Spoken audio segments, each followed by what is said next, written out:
السلام علیکم ورحمۃ اللہ وبرکاتہ۔ اگر کوئی شخص صاحب نصاب تھا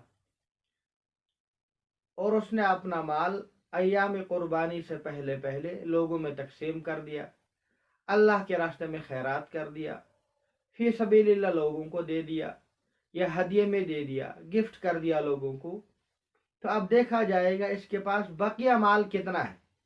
اگر وہ نصاب کو پہنچ جائے گا تو اس پر قربانی واجب اور ضروری ہوگی،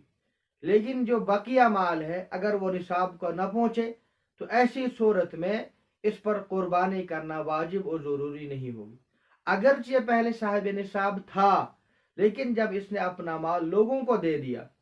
ہدیے میں دے دیا، گفٹ میں دے دیا، یا اللہ کے راستے میں خیرات کر دیا، تو اب دیکھا جائے گا بقیہ مال کتنا ہے۔